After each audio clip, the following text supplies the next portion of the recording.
What up, tubers? Thank you so much for clicking on the video. You look absolutely beautiful and it's an honor to be here with you guys. We're going over the quick solo strategy on how to win every single game following this method, the forecast method. When activated, it gives you an advantage on when the next circle will be, so you could rotate early and get the drop on the squad. The radio tower, or the forecast tower, was an augment that they introduced in Chapter 4 Season 1, but they brought it back as a guarantee POI to land on, and it is contested. Now that the word's out, I'm sure every time everyone's going to be there, and you will have to end up fighting for not only the key card, but the enemies that come around trying to get the same thing to get the circle peak just like you. But more on that after the intro.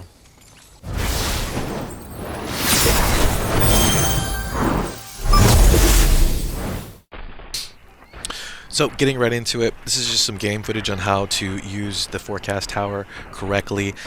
Once you eliminate the boss and his two lynchmen, mainly the boss, he'll drop a legendary twin AR assault rifle, a slurp juice, one mobility item, and most importantly, the key card. The key card you will need to access the forecast tower. Once you have your access to this key card, you run over, activate the forecast tower. Once your forecast tower is secured, you can see the future storm circles. And you can use this strategy every time to the victory, or at least to the top 5 situation. Especially in ranked, this will come in very, very handily, and I'm excited to use it specifically for ranked game mode. It's going to be a very, very hot POI.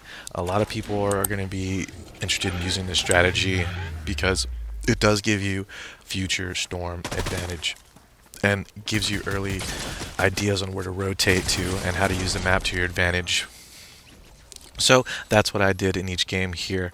At this game, I already had 6 players eliminated, and I come across the tower, and so I come here, I eliminate the dealer, I eliminate his low cards, and I get access to the key card. Before I do that, I've already got contested because this player had the same thing on his mind. He wanted that key card just as bad as I did, but I made sure to put short work of it because I had the legendary heist shotgun that I acquired from the Love Range character, which you could be found in the jungle. Highly recommend grabbing that shotgun.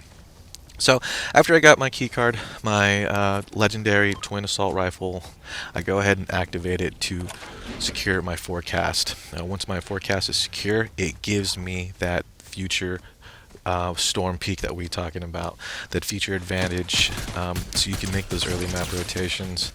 And as I was checking my map, I get shot at, so I make sure to shoot back. I want to start rotating in because I already know where to go. You can see the circle glowing too. Once you're inside the map, once you're inside the next closed circle that's closing in, you can see it on your mini map too. So this guy was lucky enough to bring me a gold crown and some more slurp juices. I check my mini map, I see where the next storm's going to collapse, and I decide to rotate in early. Rotate in early is key because you never know who's already there and landed there before you. So I come across another opponent, make sure to eliminate him, and carry on to my next position. As I'm rotating in, I keep my player on auto run. You never want to be standing still because they brought one-shot snipers in the game, and pretty much every time I've stood still, I've gotten sniped. I'm not even kidding, guys. It is insane, and that's good. You shouldn't be standing still in a battle royale. That's the #1 thing.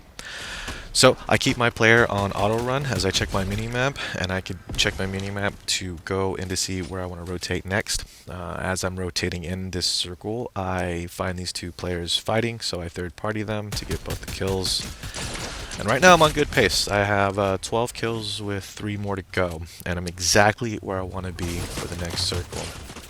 I get shot, I get contested, so that lets me know where at least the next opponent is. Don't know where the third one's at, but I know where the second guy is at.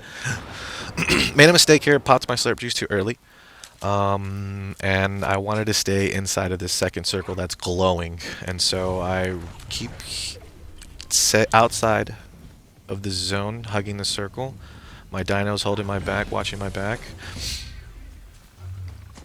Peeker's advantage shows me exactly where the next circle is going to rotate to, so I check my mini map. I'm in a good spot right now, and I'm in a great spot to rotate to the next circle too. So I think I'm just going to stay here and let time run by.